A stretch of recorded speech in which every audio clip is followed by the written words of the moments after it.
Lo que hoy vamos a revelarles no aparece en los libros de historia del cine mexicano, ni en las entrevistas complacientes que tantas veces hemos visto. Lo que van a escuchar es un relato oculto, censurado y peligroso, sobre uno de los crímenes más oscuros que, según versiones silenciadas, se cometieron dentro de los círculos más selectos del cine mexicano. Nos remontamos a 1975, un año marcado por la muerte de la época de oro, donde muchos actores de reparto vivían ya en el olvido, mientras otros, como Emilio el Indio Fernández, se mantenían en el ojo público, rodeado de poder, violencia y excesos.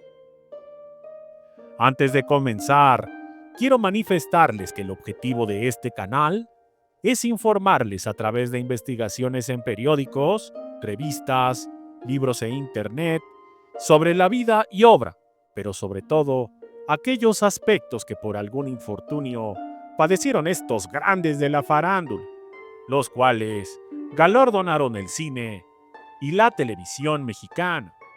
Por tanto, en ningún momento se tiene la intención de difamar o lastimar la imagen de estos grandes.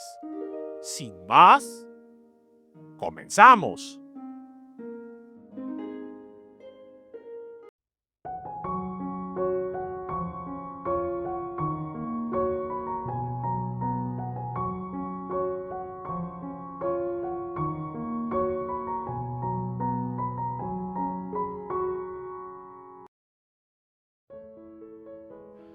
En el centro de esta historia se encuentra Luis López Somoza, un actor de reparto y complementario que, aunque nunca alcanzó la fama de un Pedro Infante o de un Jorge Negrete, sí dejó huella en películas como Susana, protagonizada por Rosita Quintana y Fernando Soler.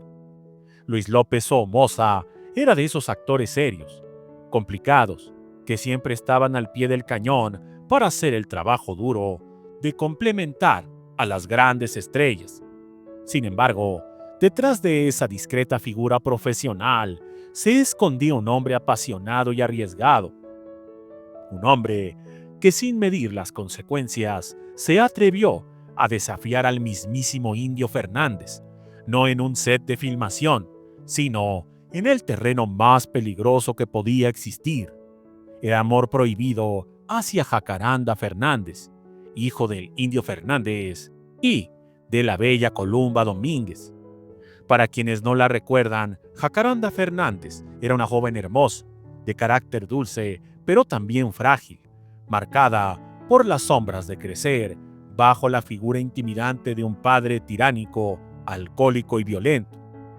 Emilio el Indio Fernández, además de ser un director laureado en festivales internacionales, era conocido por sus arranques brutales, su trato déspota hacia mujeres y hombres por igual, y su obsesión enfermiza con el control. Jacaranda encontraba en Luis López Somoza un respiro, aunque él era mucho mayor y con una carrera opacada por la de los grandes protagonistas, le ofrecían algo en casa que no tenía: cariño, ternura y sobre todo libertad. Según cuentan allegados, Luis la cortejaba con flores, largas cartas escritas a mano y serenatas discretas en casas de amigos. El romance, que comenzó en secreto en 1973, se fue intensificando con los años. Y cuando el Indio se enteró, la furia que desató fue incalculable.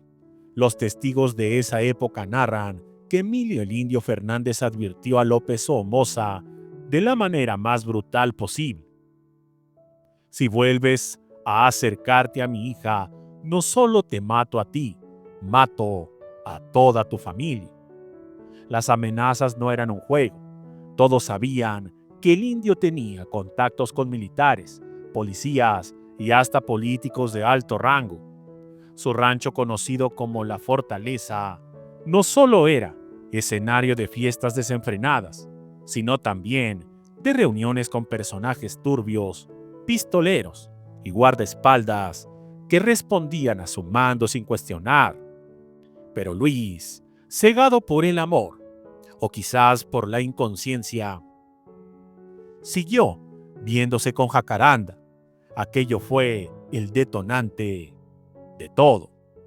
La versión oficial dice que en 1975 Luis López Somoza murió en un lamentable accidente. Pero lo que muy pocos saben es que, según fuentes cercanas, el Indio Fernández lo ejecutó personalmente. La noche de su muerte, Luis fue citado en una cantina de Coyoacán, supuestamente para hablar de un nuevo proyecto cinematográfico. Inocente acudió sin sospechar la trampa. Lo que ocurrió después parece sacado de una película de crimen, pero con la diferencia de que fue absolutamente real. Testigos afirman que Emilio el Indio Fernández llegó borracho, armado, y sin darle oportunidad a Luis de defenderse, le disparó a quemarropa, gritándole que nadie, absolutamente nadie, podía tocar a su hija. Otros rumores afirman que ni siquiera fue un balazo, que lo golpearon brutalmente en la fortaleza y que el propio Indio ordenó que su cuerpo fuera abandonado en un paraje solitario, inventando después que todo había sido un accidente. Sea cual haya sido la mecánica, lo cierto es que Luis López Somoza murió de manera violenta y su muerte quedó envuelta en un velo de silencio, impuesto por el poder y el miedo.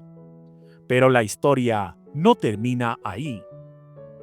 Jacaranda, marcada por la violencia y por la muerte del hombre al que amaba, nunca pudo recuperarse. Todos sabemos lo que ocurrió años después. Jacaranda se quitó la vida, incapaz de sobrellevar la carga de un padre autoritario y de un amor perdido en las peores circunstancias. Los que estuvieron cerca de ella aseguran que nunca dejó de hablar de Luis, que lo soñaba, que lloraba en secreto por las noches y que siempre se culpaba por haber tenido la fuerza de no haber enfrentado a su padre. Su muerte cerró de manera macabra un capítulo que bien pudo ser el guión de una película de terror, pero que en realidad fue un drama real, silenciado por la maquinaria del poder y el miedo. ¿Por qué nunca se investigó al Indio Fernández? ¿O por qué la prensa nunca lo señaló? La respuesta era muy clara. Nadie se atrevía a tocar al Indio. Tenía amigos en la política, en la policía, en el ejército y en la farándula. Quien se atrevía a desafiarlo sabía que firmaba su sentencia de muerte. Así, el asesinato de Luis López Somoza quedó enterrado bajo el silencio. Nadie habló, nadie escribió, nadie denunció. Pero hoy, gracias a la memoria de los pocos que todavía recuerdan, este capítulo oscuro puede ser contado de manera libre. Muchas gracias y hasta la próxima. La de la mochila azul, la de ojitos dormilones, las chamaquitas. 15 auténticos éxitos rancheros de Pedrito Fernández. El disco LP con todo lo que te gusta. Yo disfruté.